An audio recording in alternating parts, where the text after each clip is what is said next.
Hello, I'm Tom Green, and thanks for being with us on this edition of NECA Newscast. Well, as you're well aware, 2012 is a presidential election year. I'm sure you've been unable to escape the constant barrage of attack ads, debates, and rhetoric coming from both sides of the aisle. Well, with all this going on, it's more important than ever for NECA's voice on Capitol Hill to be heard and advocated for.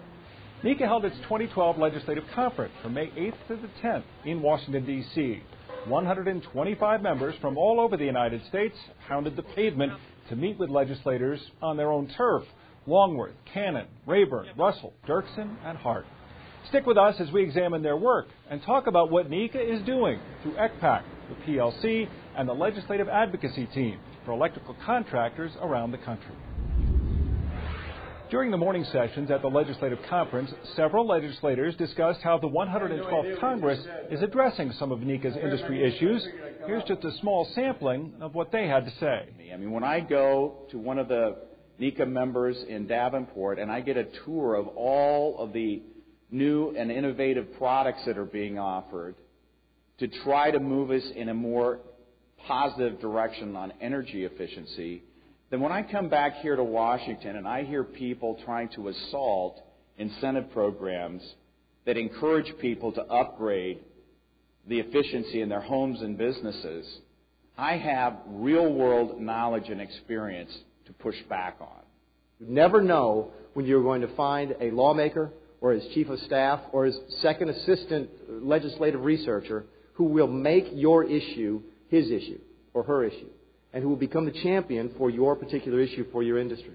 In America, we need leaders, like all of you are leaders, to urge our people to send to the Congress of the United States people who understand what every successful family understands.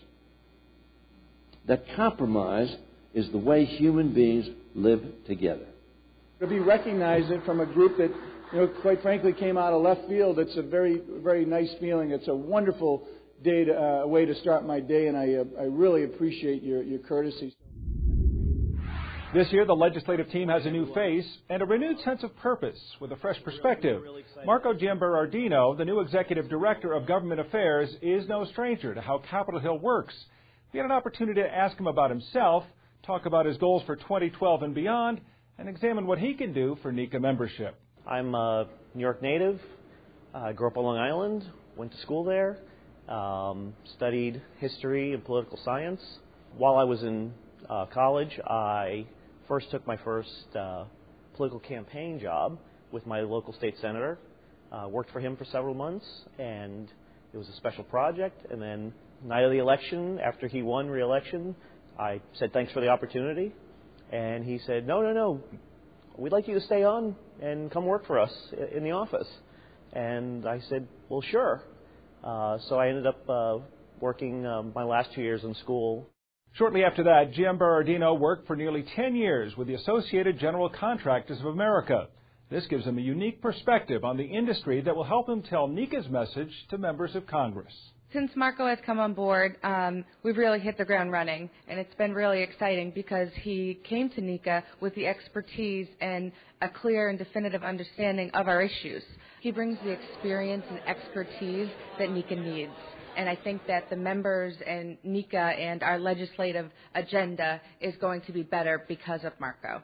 In his few short months as the head of government affairs, Giamberardino has trained his focus on getting the agenda of NECA members in front of members of Congress, even in this difficult election season.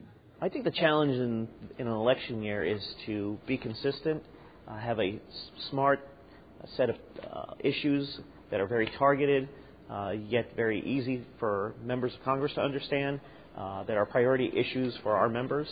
And in a year like this, where we've seen a lot of gridlock, not a whole lot of activity happening that has resulted in any meaningful legislation, a lot of what's happening and a lot of what we're doing right now is laying the groundwork for what we anticipate will be a great amount of activity right prior to the election, and especially in the anticipated lame duck session.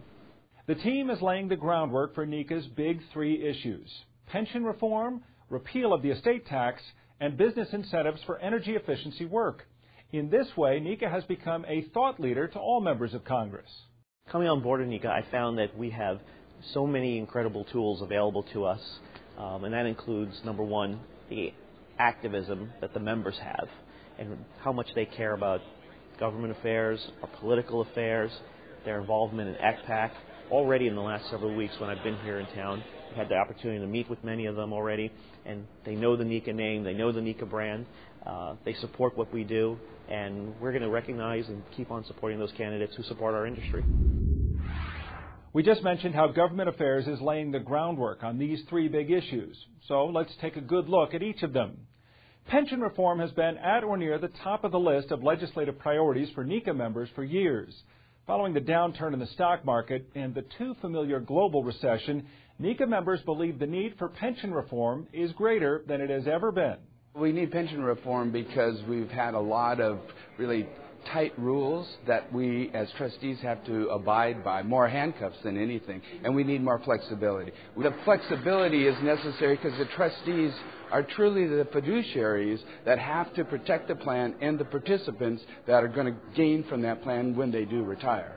Among other goals in the area of pension reform, NECA is hoping to promote a reasonable and sustainable retirement benefit through shared risk, provide flexible rules to allow trustees of plans facing financial instability to adapt to changing economic and market conditions as they occur, and guarantee transparency and reporting by plans to all affected parties.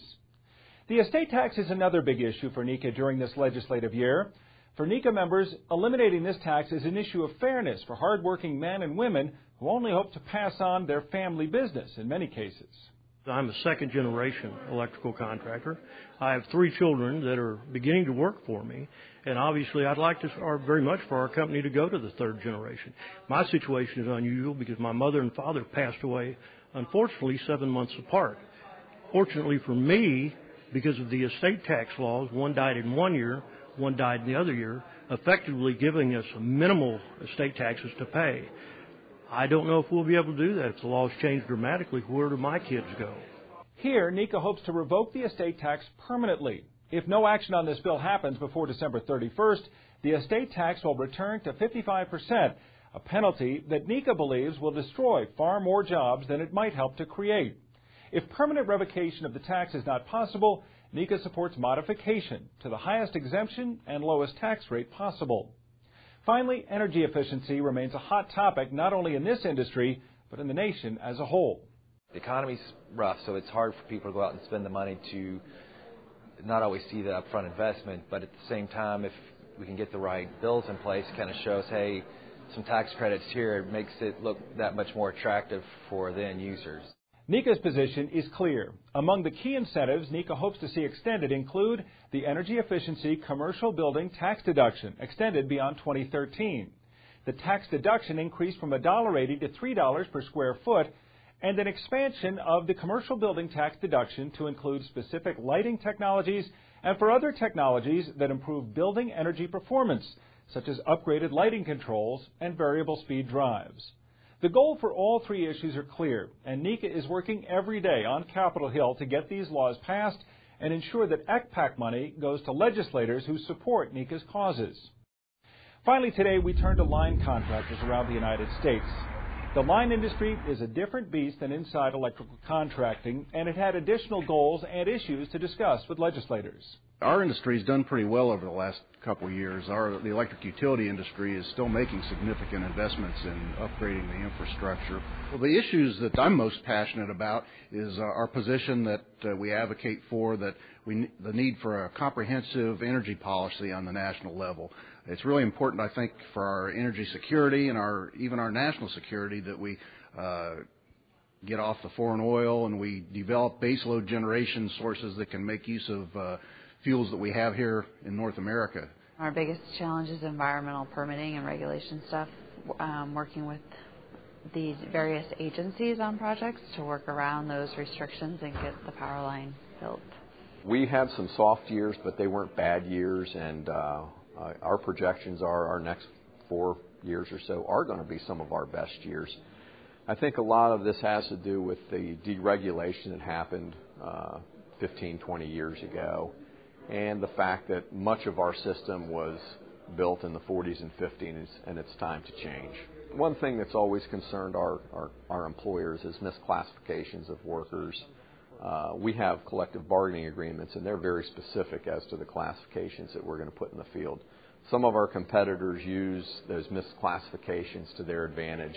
There's a huge shortage of, or predicts to be a huge shortage of manpower if all these transmission projects are to come out. And so there's a large rush from utilities to get those out. It's a good career for people to get into. We just need to get that word out and attract more people to our apprenticeship programs and also to the management side of our companies also. We need the best and brightest to react to these opportunities.